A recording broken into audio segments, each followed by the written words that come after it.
وہ اپنی بیویوں کے یا اپنے گھر والوں کی غلطیاں دیکھتے ہیں اور شارٹ کمنگ دیکھتے ہیں. دیکھیں آپ ہر کسی کے ساتھ نبی کریم صلی اللہ علیہ وسلم کی عادت تھی, اور کچھ علماء بھی یہ ذکر کرتے ہیں کہ دعوت کرنے کی جو اصل ہے یعنی جہاں سے انسان کو شروع کرنا چاہیے وہ ہے رفق اور لین, کہ آپ اچھے ادب کے ساتھ, اچھے اخلاق کے ساتھ آپ لوگوں کو اچھائی کی طرف بلائیں.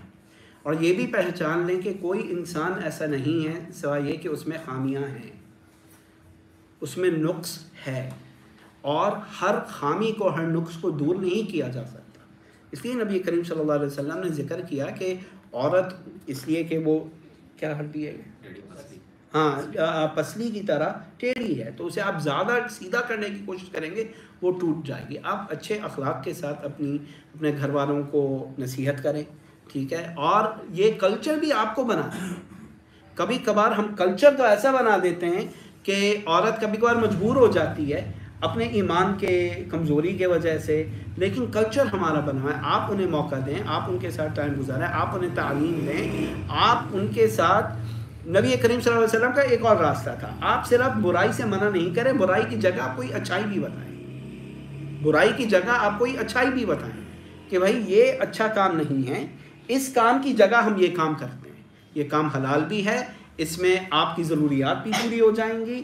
ہم اگر ایسے کام لیں گے تو ہماری بیوی بچوں کے لیے آسانی پیدا ہوگی. تو اپنے گھروں میں ایک خوشی کا ماحول بنائیں, گھروں میں ہنسی کا ماحول بنائیں. گھروں میں نبی کریم صلی اللہ علیہ وسلم جب اپنی بیویوں کے ساتھ اکیلے ہوتے تھے وہ ہنسی مذاق کرتے تھے اپنی بیویوں کے ساتھ. کتنی احادیث ہیں عائشہ رضی اللہ تعالی عنہا کے ساتھ وہ اکیلے ہیں اور بھاگ دور ہو رہی ہے. یہ کلچر ہمیں اپنے گھروں میں بنانا لازمی ہے, علم کے ساتھ. اس کا یہ مطلب نہیں کہ دینی گھر ہے تو اس میں بس ہر کوئی بیوی بچے یعنی کونے میں بیٹھے ہوئے ہیں, ڈرے بیٹھے ہوئے ہیں کہ میاں گھر آئے گا, جیسے کہ صلاح الدین گھر میں یعنی داخل ہو رہا ہے.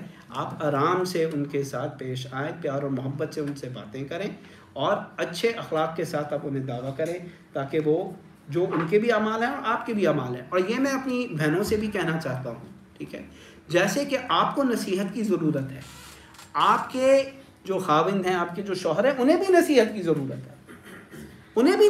ضرورت ہے. آپ بھی اچھے اخلاق کے ساتھ آپ انہیں نصیحت کریں.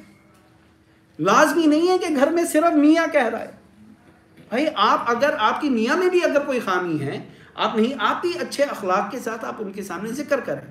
اور یہ نہ کریں, میں یہ نصیحت میاں اور بیوی کے لیے, دونوں کے لیے ہے, کہ اگر ایک دن میں نصیحت قبول نہ ہوئی تو بس پورا ہی معاملہ ختم.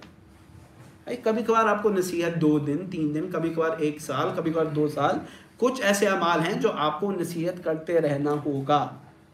ان کی ہدایت کے لیے دعا کریں کہ اللہ تعالیٰ انہیں اچھی تربیت دے اور انہیں توفیق دے ہر اچھا عمل کرنے میں.